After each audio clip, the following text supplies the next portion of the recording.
Deixa eu te perguntar algo muito sério e muito direto. Se nem Jesus fez a sua própria vontade, por que achamos que podemos fazer a nossa?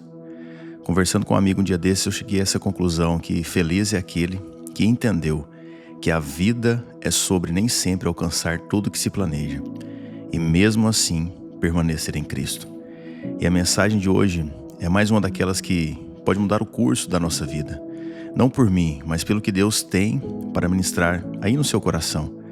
Porque como sempre trazemos 3 chaves e os 3 princípios de hoje é sobre 3 verdades na vida de uma pessoa que entendeu o que é caminhar com Deus. Vamos lá?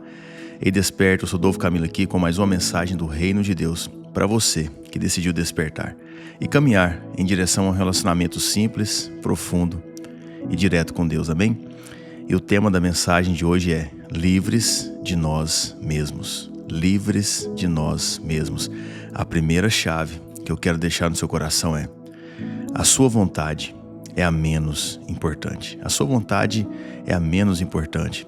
O título dessa chave pode soar um pouco confrontador, mas existem algumas coisas que só rompem em nossa vida através de um confronto, de um choque de realidade.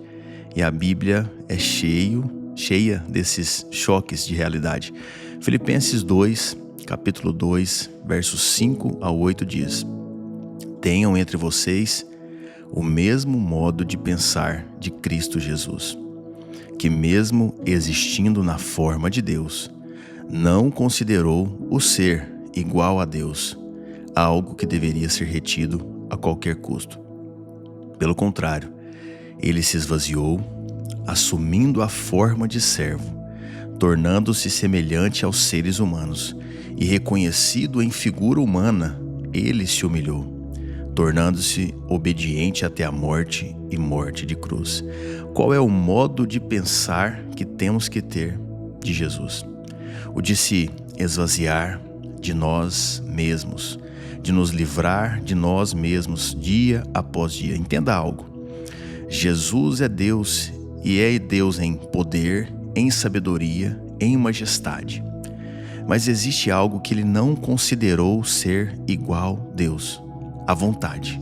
Na sua vontade, ele preferiu, ele optou, ele escolheu não exercer a sua vontade de Deus como filho, mas se submeter à vontade do Deus Pai.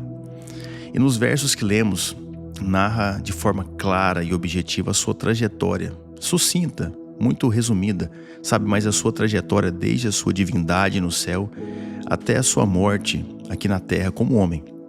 Veja, pelo contrário, ele se esvaziou, assumindo a forma de servo, tornando-se semelhante aos seres humanos, e reconhecido em figura humana, ele se humilhou, tornando-se obediente até a morte e morte de cruz. O que isso nos ensina? Que não bastava ele deixar a sua glória e a sua majestade como Deus lá no céu, mas ele precisava vir e nascer como um bebê, porque eu preciso te lembrar que ele passou por todo o processo gestacional. Depois ele nasceu, aprendeu a andar, falar, cresceu, se tornou homem adulto, iniciou seu ministério e foi ali, no auge do seu poder aqui na terra, em meio a milagres, sinais e maravilhas, que ele reforçou a sua escolha de ir até o fim e cumprir o plano de Deus Pai. Essa foi a sua trajetória. E ela só foi possível porque ele entendeu e nos ensinou que o que precisava prevalecer nessa trajetória era a vontade de Deus e não a vontade dele. A morte de cruz aqui que Paulo cita é a morte que o próprio Jesus pediu para Deus passar dele. Lá em Mateus 26, 39 nós lemos, quando ele estava no jardim do Getsemane, e adiantando-se um pouco, prostrou-se sobre o seu rosto, orando, dizendo: meu Pai, se é possível, que passe de mim este cálice. Contudo, não seja como eu quero, mas sim como tu queres. E o que ele disse? Contudo, não seja como eu quero, e sim como tu queres. Ter o mesmo modo de pensar de Jesus é entender que a nossa vontade é a menos importante. A vontade de Deus precisa prevalecer até o fim. Mas talvez você se pergunte, qual é a vontade de Deus para a minha vida? E aí entramos na segunda chave. Não é sobre nós. Eu não quero te frustrar, mas Deus não tem uma vontade linda e exclusiva para a sua vida. Deus não tem uma vontade, exclusiva para você em meio ao mundo. Deus tem uma vontade, e feliz é aquele que acessa essa vontade e vive aqui na terra. E a vontade dele é boa, perfeita não, boa, agradável e perfeita. É nessa ordem, boa, agradável e perfeita. Daqui a pouco você vai entender. Romanos capítulo 12, verso 1 e 2 diz: Portanto, irmãos, pelas misericórdias de Deus, peço que ofereçam seu corpo como sacrifício vivo, santo e agradável a Deus. Este é o culto racional de vocês. E não vivam conforme os padrões desse mundo, mas deixem que Deus os transforme pela renovação da mente, para que possam experimentar qual é a boa, agradável e perfeita vontade de Deus. Nessa ordem.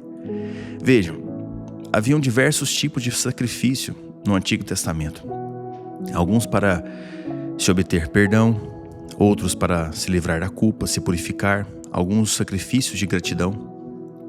E o apóstolo Paulo aqui nos direciona, nos dá a entender que na era da graça a qual vivemos, nós que somos o sacrifício. A nossa vida precisa ser um culto. Não um culto emocional, mas uma vida racional e prática dos preceitos do reino de Deus. É isso que Paulo está falando. Ofereçam o seu corpo como sacrifício vivo, santo e agradável.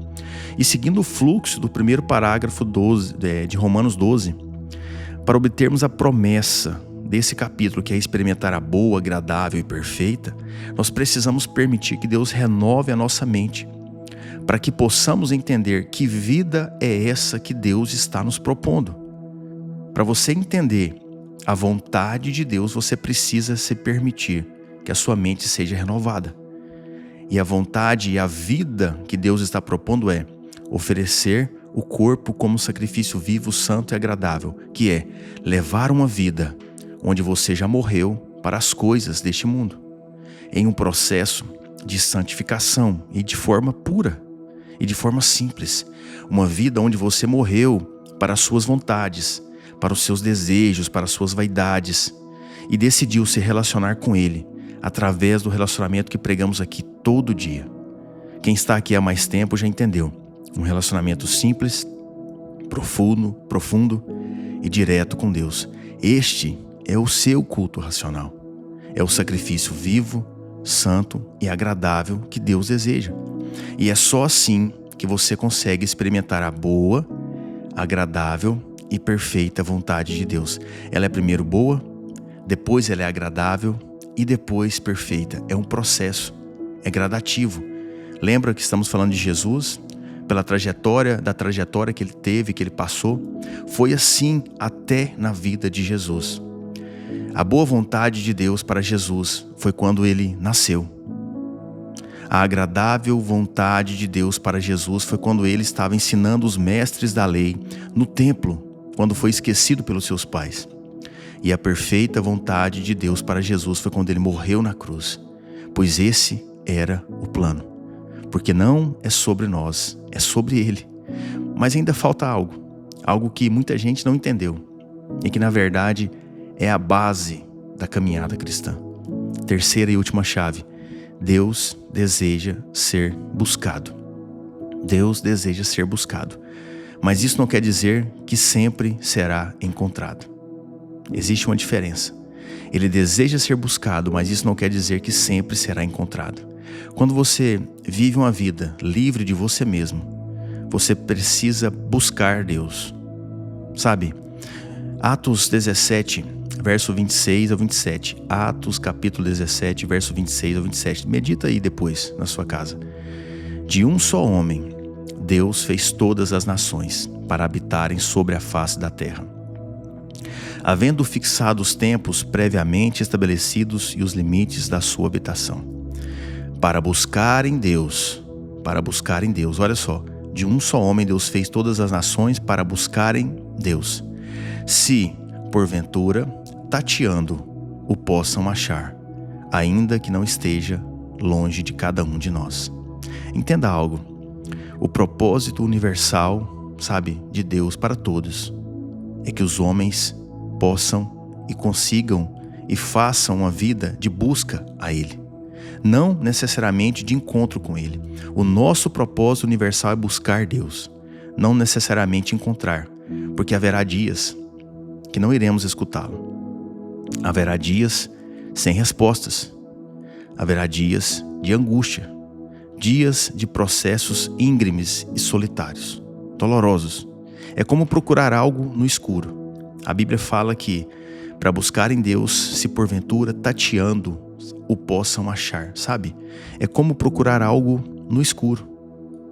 Já andou procurando algo no escuro? Tateando, andando, apalpando onde você conhece até você encontrar o que você está procurando. Essa é a vida com Deus.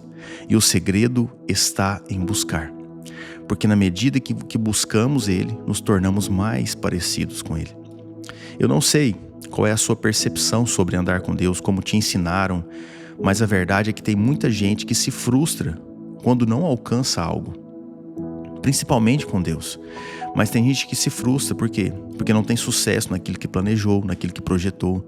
E também não estou aqui para simplesmente te motivar. Eu preciso dizer a verdade para você.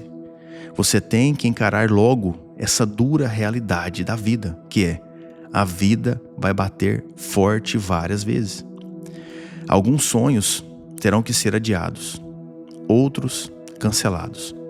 A frustração na vida não é uma opção. Ela é real, é diária.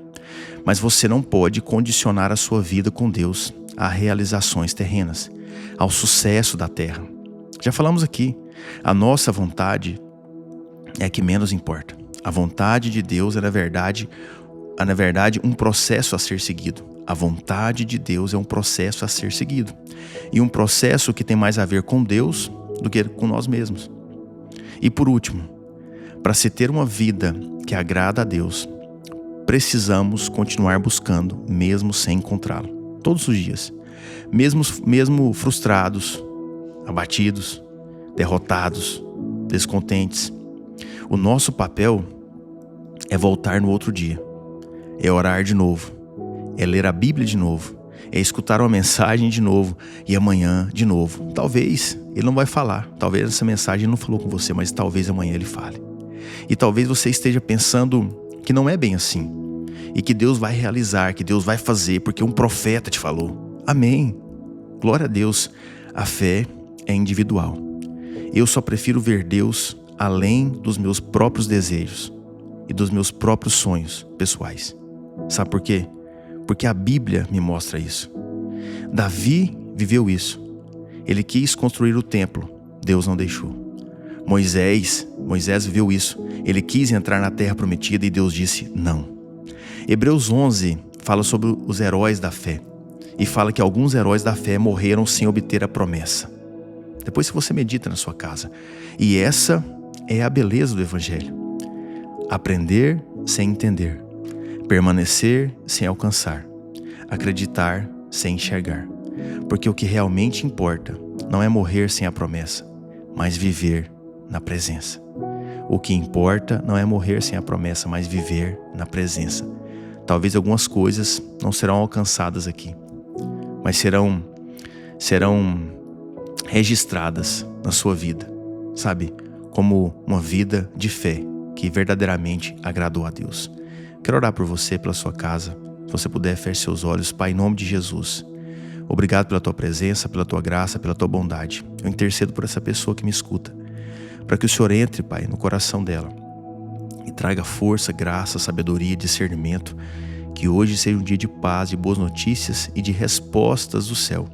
Que o Senhor abençoe cada área da vida dela, Pai, mas sobretudo que o Senhor fortaleça a fé dela, direcionando a uma vida, Pai, com o Senhor, em um relacionamento simples, profundo e direto com o Senhor, dia após dia, em nome e para a honra e glória do Senhor Jesus. Amém? Se você recebeu essa palavra, reage aqui no grupo. comente aqui no Spotify, no YouTube e compartilhe com alguém que Deus soprou aí no seu coração. Envie essa mensagem, deixe que Deus faça aquilo que precisa ser feito. É um excelente canal de evangelização, amém? Em nome de Jesus, e nós nos vemos aqui de segunda a sexta, todos os dias com a mensagem do Reino de Deus, e eu te espero aqui amanhã. E eu termino te lembrando: desperta, tu que dormes, e Cristo te iluminará.